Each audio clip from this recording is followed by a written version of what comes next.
I definitely think that this is a natural phenomenon. We as people are social animals, so we like to cultivate, we like to be around each other and create these long-lasting bonds, and it is natural to find superiority in certain beings based on they have traits that I don't possess that would benefit me in my survival, going back into like anthropology, they possess these things that I don't have. I think looking at the highly wealthy and the really rich, they have the income that we don't have. And especially when you have these highly wealthy saying it's easy, it's quick, if you just do A, B, and C like I did. So you have these people hopping on board. So I do think it's a natural phenomenon, but I think it's more like prominent today. Alright, what up you guys? I'm Bryson Smith. And I'm Javin, and this is Who Cares? Boom. Celebrate. We're all having fun. It's awesome. So today, actually, I'm going to let you introduce her, Javin, because this is your friend. Well, this is my new friend now, but we're going to let we're you. We're all friends. Yeah. And we became friends today. So this is, introduce yourself. I'm Caitlin. And she, we know each other from a class we took together, a psych class. And it was pretty bomb. It was pretty cool. And she's really informed on a variety of topics. And I just knew we had to have her on this podcast. Right. So do you want to introduce the topic? Absolutely. Today we're going to be talking about cult of personality. That's alrighty. Awesome. Cool. Okay, I want to know, so why do you think this topic, cult of personality, is so important and relevant to today? Because it's so pressing, especially now with the presidency that we have and his little Trump army. Mm-hmm. Yeah. Suspish. It's suspicious.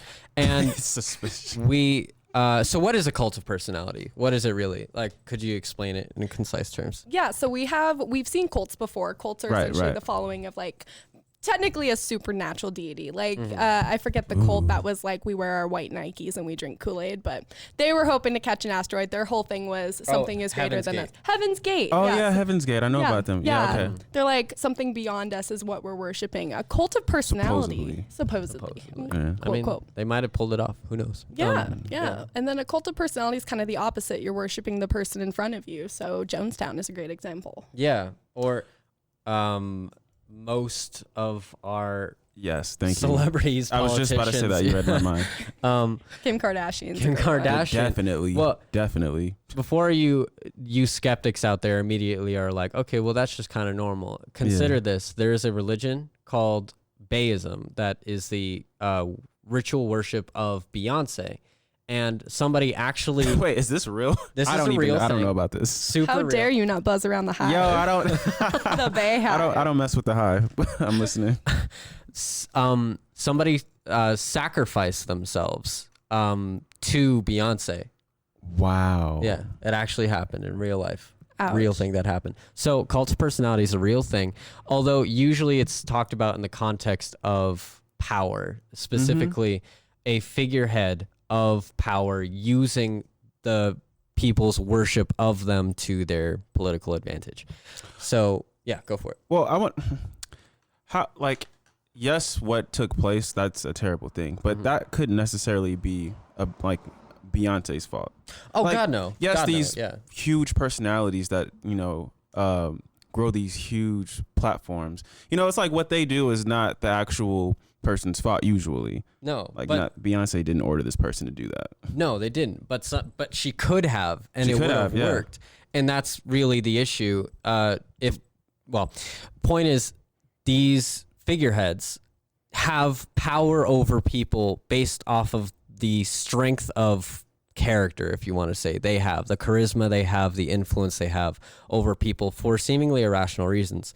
So, well, just going to add really quick, I think what makes cult of personality so scary. Yeah, it's spooky season. I don't know if you know that, but it's spooky season. I think the scariest part about it is the fact that a lot of the times people like Kim K and people like Beyonce, they don't have control over it. So they're not asking you to subscribe to this. They're simply existing, and we've put them on such a high pedestal that they almost created this cult following without meaning to. That's fair. Yeah. So I don't think Beyonce, even though she's crazy and Illuminati associated, I don't think she'd ever ask someone to burn themselves. That you know of. That I know of. Suspicious. For real. You can talk to Mike from. People want to see your beautiful face, so okay. Yes, Caitlin, we want to see your beautiful face. Yeah. No, you People don't. want to worship you ritualistically. Burn a person So- for me. Are you even like real? Do you have actual love for the person in front of you if you're not going to burn somebody to death for their sake? Cult leaders don't. Cult leaders don't. always Donald Trump important to doesn't. remember. Yeah, so actually, good point. Donald Trump, American politicians, especially our founding fathers, would you argue that we have elevated certain figures all across history to a level that is supernatural, or even further to a point where people would do irrational and crazy things for them? To say the alt-right doesn't view Trump as a god is an understatement. Just putting that out there.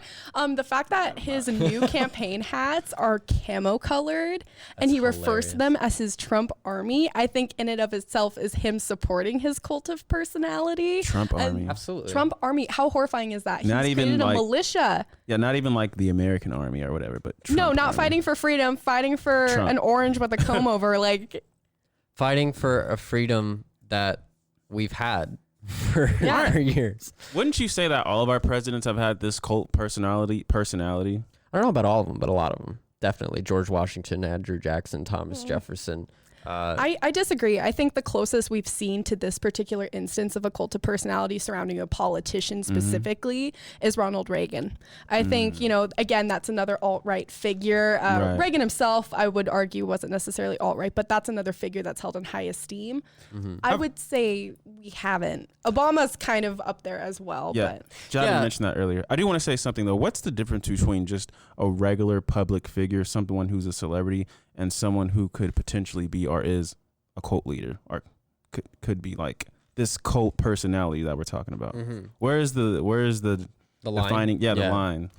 I think the line really lays in terms of you have a position of power, you have a platform, especially if you are a social media influencer, an Right. actor, a musician. You possess this almost platform that you stand on where people look up to you. I Right. think where that's taken a step further is the level of engagement you have with this. And that goes on either side of the spectrum. For example, okay, I don't yeah. think Beyonce is very engaged with her fans. She's very much like, worship me and I look the other way. But that almost enhances the engagement of the followers to the person, whereas Trump engages frequently over He does, Twitter right. and insinuates certain actions that his followers should do and promotes certain actions that should take place. So there's a flow of power in one direction, and it requires the exploitation of that power. Exactly. Okay. That makes sense. And that can be done through extreme neglect or extreme interaction. Yeah, that's true. Do you think if we're going to be talking, Okay. we're going to spoil trigger that one? was I a don't know. statement, by the way.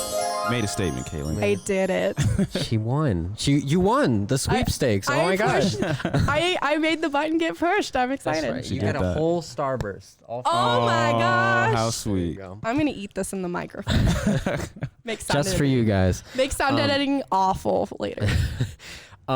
So, the flow of power and the exploitation of that power. Do you think the modern era sees more of that or less of that? Do you think the power has been diluted across the span of like this mass exposure so that influencers can't do such crazy things as much anymore? Or do you think it's increased? Do you think more people can get people to do this cult like That's a good question. mentality? I'm gonna answer this with one simple word. Instagram. yes. okay. See, We see platforms of women that are able to have their tatas and other key parts of being a woman hanging out in the open, and it creates this massive following, often for products that we don't really need or don't really want to use.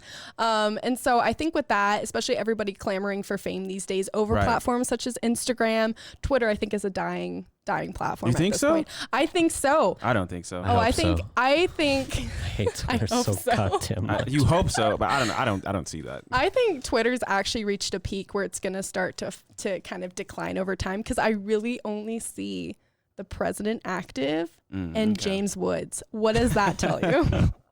Oh, James. You're Woods. telling me what you only see. Yeah. Cite your sources, Caitlin. We need to cite our sources. No, but Blake I 2020 cited. I agree with what you're saying though. I feel like definitely it's a lot more easier to be a super extremely influential think person so? in this day and age. Yeah, with social media. Okay. imagine back then how hard it must have been to become a cult leader with no. Yeah, you social really media. had to fucking work. You Exactly. had to work that shit. Not to say that it's like, not to say that the influence isn't as significant now, but it's definitely easier. It's not to say that once you have that attention and power that it's not difficult. I know you social influencers are out there are the real victims, and I'm just affirming your existence. We're sorry that we're you can sorry. afford Do you think- 6 cars. Do you think we're gonna become cult leaders? Yes. Let's go. Yo, I know. So there is an irony to that, though. There is an irony that we are actually trying to be influential while also bashing on the mechanism in which we become influential. isn't it? That's how think you that's climb. ironic. It's called House of Cards. House of Cards. Oh. Frank Spacey. We're not gonna go there. We're not gonna Rip. go there. All right. Rip. Fat R.I.P. Rip. Deceased. He's dead. No, but his To the career public, is. he's dead. I want to bring I up don't know. someone. Can we talk about him? Go for it. Kim Jong-un. Yeah. So Can we talk Oh. about that, man? Yes, he's the quintessential definition Yes. of a cult of personality. This boy needs a whooping. Yo, just Yeah. every time I hear things about him, it's just always so fascinating and intriguing to me. The poop things where, like, I don't know if you guys know, but apparently they say that he's South Korea, right? Yeah, That's he's North North Korea. Korea. Oh, North I'm sorry, Korea. North Korea. He doesn't poop, supposedly. Yeah, he works Everyone so poops. hard that he uses every bit of energy in his body so he doesn't poop. Every time he's around, like whenever he walks into the public, everyone has to clap for him and they have to look happy. If they don't look happy, I know something bad happens if they don't look. It's either a sign of disrespect or some sort, but like everyone has to put on this fake in this front around him, that is like the epitome of like someone of power that I feel like I look at him as like a cult leader. No, he is. Literally. Absolutely, undeniably so. In North Korea, the belief is that this man himself is a god. They have speakers in every home where it preaches how he was born and how it was a divine occurrence. And they're blasting this 24 hours a day, so it causes brainwashing. That is brainwashing. Yeah. These people aren't allowed grocery stores. Like, everything is government issued. But when you see commercials to come visit North Korea, you see grocery stores, you see clothing shops, and like our life here is beautiful. These people, when they sneeze on a Tuesday, it's that flighty. They're sent to work camps.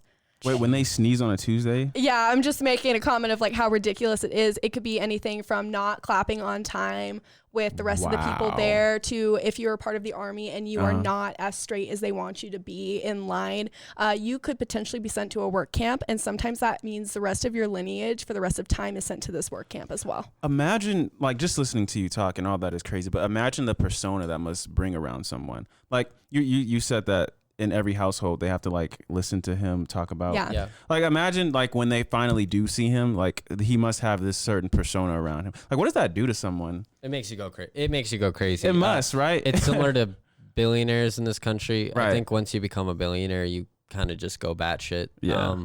That doesn't necessarily make you a bad person. It just kind of makes you different and crazy from everyone else. Well, the guy who got, I can't remember his name, something I can't remember, but he got rich playing the stock market, and now all he eats is like McDonald's all day. You know who I'm talking about? Know who that is. No, he's like a prominent literal stock fat guy. cat.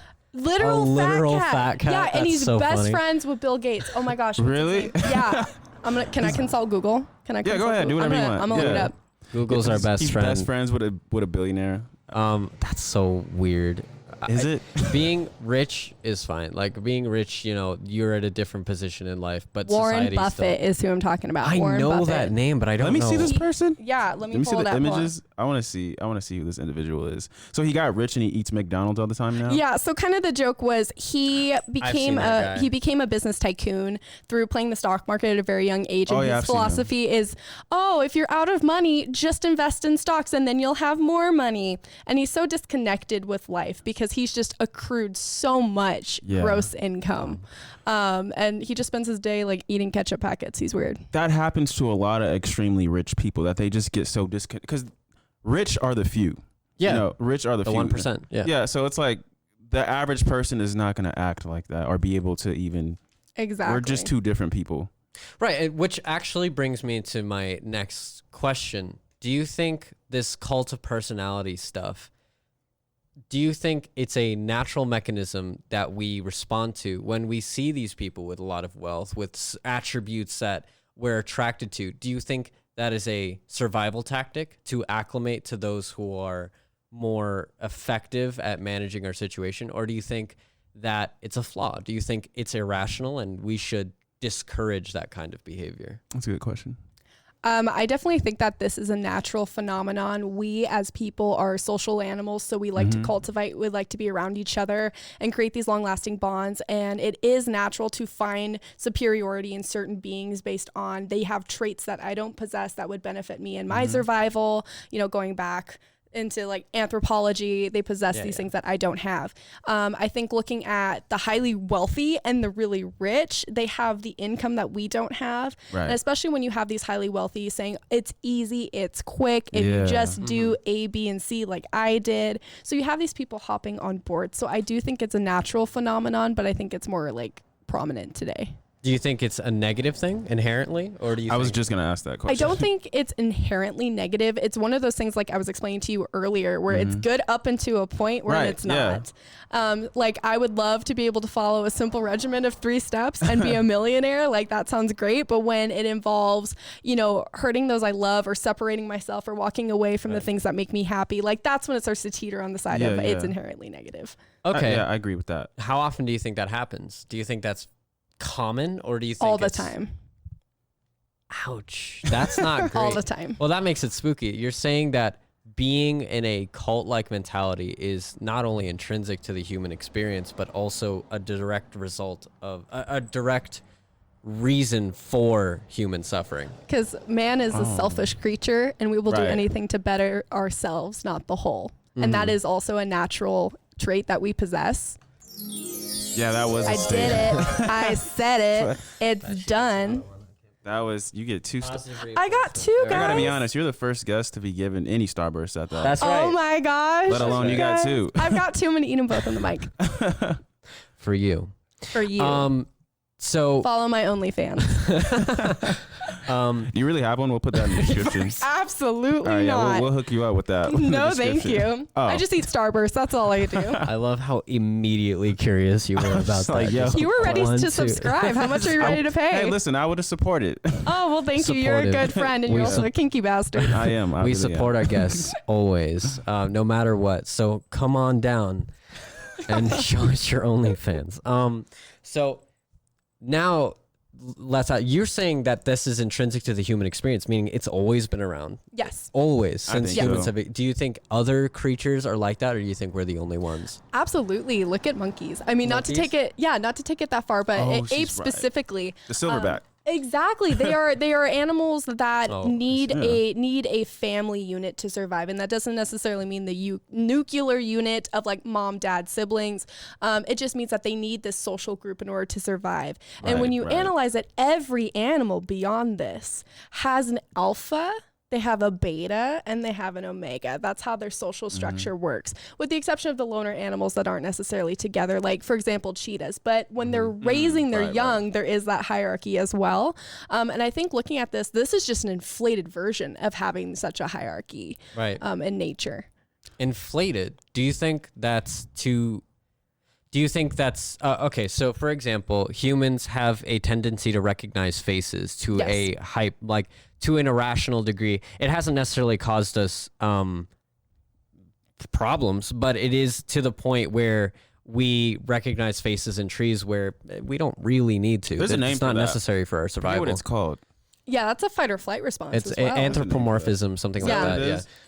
Something like that. I don't know. Tell us if you can. I remember reading, because I'm super into astronomy and stuff. You know all the faces on Mars, and like people put together these faces, but really they're just rocks and shadows. No, they are. Yeah. Yeah. And we are hyperactive in our pursuit to recognize patterns. So in that same sense, do you think that this is a result of that hyperactivity, the hyperactivity of our socialization and pattern recognition? I think the inflation truly comes from the fact that we also have an alpha, beta, omega system, even though we don't like to address it. I mean, we base government off of this. That's why we have a president, and it's not just a bunch of individuals running around. I think the inflation, however, comes from the consciousness in which we know our role So beyond survival. So you believe heavily in the hierarchical model of human interaction? I do. I think it's natural. I think it's ingrained, and I don't think we differ from it. I mean, before, there are countries out there. I don't even want to go and call them countries, but there are social groups out there in which they do not possess this hierarchy and they fall into chaos. So that's, what was the country we went into? I don't even want to say the year, but we actually put figureheads in place to gain control over these countries. And I think that's in action, is the fact that, we are so ingrained as just animals on the basal level. We are animals, and we need that alpha, beta, omega structure in order to be successful. And when we don't have that, someone will give it to you. And I think in the instance of social interaction, when you're just out and about, the person who's going to give it to you is that social media influencer. I like that. You're right. So you're saying we as human beings require structure, and when there is no structure, someone is going to come up and bring structure. Someone will provide it. So when you're getting ready and just your day to day, the likeliness of you watching a YouTube video and being like, man, I want to be like that. I want that. Yeah, I want that bathroom. I want that. I agree with that. Yeah, And the more we're doing this podcast, exactly. Well, and the more and more you do that, the more and more you watch these videos while you're getting ready or you're cooking or you engage in television or anything like that. And the more and more you're like, I want to be like that, the more and more you fall into that cult of personality. Yeah, that could be subconscious too, huh? That's kind of deep. Well, to what extent should we bar that from ourselves, or should we indulge in it? Should we embrace that hierarchical system and see where we can fit? Or do you think that is a construct enforced onto us, but we're not limited to that structure? I think it's a combination of the two. And like I said earlier, I don't think a cult of personality or subscribing to one is inherently bad or inherently evil. I definitely think there's some benefits that come from it. Like we see that with addicts when they go into a rehab program, you often have a role model that you were to follow. It's your I can't remember what they actually call your sponsor. You're supposed to follow the rules of your sponsor, and if you get into a position where you're struggling, you contact this sponsor. With that, I think they serve as almost a sponsor for us, and that's great. If you want to follow in the shoes of someone that's like doing good things, helping out people, there's nothing wrong with that. But there comes a point where you lose your individuality in it. And I think that's kind of where the cult of personality comes into play, where your person has become so committed to this other individual that you lose yourself. That you lose yourself. And likewise, you've become so committed to the other people who are committed to this individual. And I kind of want to talk about that, like the negative side of it. Like when we were talking about Heaven's Gate, what was his name? Applewhite. That guy. So he literally, you guys don't know about this, you should look into it. But he literally, like, he told everyone to shoot themselves in the head or something so that they would all go to heaven. That was that one, right? Like that was I think Jonestown, because I think Heaven's Gate was the Kool-Aid, right? Yes. Oh, yeah, although I think Jamestown was also Kool-Aid. Jonestown was Kool-Aid up until the Kool-Aid didn't work. So what ended up happening at Jonestown was the FBI was coming in on them because they had just shot a senator. The senator was dead. They were there to do an analysis of how Jonestown's working. I thought I knew about Jonestown. I didn't know about this. Whichever one was the one where they all shot themselves in the bed because he told them that they were going to go to heaven. It was something like that. That might have been Heaven's Gate. I think it was. That wasn't Heaven's Gate. Heaven's Gate was Kool-Aid. Heaven's Gate was Kool-Aid. Whichever one it was. The point is that we can't get our suicidal cults straight. I know, right? It's too many. Slow down. The person has such an influence on people that he got them to kill themselves. That's a lot. Which is crazy. I mean, and I feel like cult leaders get a very bad reputation because they have done a lot of bad. Wait, why are you smiling? I'm sorry, that's not a statement I ever heard. I've never. Cult leaders get a bad rap, guys. And I'm not defending cult leaders. I'm not defending cult leaders. But not all cult leaders are bad. I mean, you could say Tyler the Creator is a cult leader. I mean, his following, that's a cult following. I mean, there are people love Tyler the Creator. I love Tyler the Creator. But that's what I'm saying. Like they get a bad reputation because those are the things that are highlighted, the negative things. Just a few bad apples. Do you agree? I'm teasing. So I was just wanting to know. Like, no, I do agree. I do agree. Like religions, like some people call religions cults, but while maybe historically some of them have been harmful, that's not representative of the entire religious community, which is made up of a series of influential leaders that cause their believers to do things that might otherwise be considered irrational. Right. Not necessarily bad though. Just want to say this is I want to gush about Applewhite for a second. He gives me faith. He actually is an inspirational figure to me because I don't know if you've seen his videos, but he is one of the most uncharming people I've ever seen in my life. He is so awkward. His name is Applewhite? Applewhite. Okay. Watch his videos. They're terrible. He's so awkward and it's uncomfortable, but he did it. He got the call. Follow your dreams, guys. If Applewhite can do it, so can you. It took him years. It took him actual years of being a crazy person, being uncharming, but he fucking did it in the end, and you can too. Exactly. That's sweet. That's very sweet. He inspires me every day. Applewhite is cool. my If my Applewhite can get out of bed, look at himself in the mirror and go, "You got this, buddy. You're ready." There's no excuse as to why you can't get out of bed and be inspired, and you can't get out of bed and be inspired. This Halloween, he's the Oprah dress of up as Applewhite. Yes. Wait, Oprah of what? Oh, I was gonna be like, he's the Oprah of confidence. Ooh, You're confident. Oprah of confidence. You're confident. You're confident. You But get it's some all different Kool-Aid. versions of Confidence himself. Kool-Aid. He's like in a fun house. He's playing to himself. You are awesome. You're even better. Your head's shiny. That's cool. And we're all in vessels, and we are going to shed these mortal forms pretty soon. Dress up as Applewhite. Get on the rocket. Halloween. So, unfortunately, damn, we ran out of time. That really sucks. Because we could. This is a topic you could go on. You want to do a part two? Let's do a part two. Yes. Let's do a part Cult two. of personalities, because we want to get deeper into the personal aspect of this. Definitely. Who are you in this great cult we call life? Wait, question of the day. How do you guys feel about this conversation, and what do you think of cult leaders, the bad ones and the good ones? Who's your favorite? Who do you subscribe to? Which cult would you choose? Yeah. Charles Manson is my favorite indie cult leader. I think he's anyway. Alrighty. Well, we will see you guys later. I'll see you guys. Bye.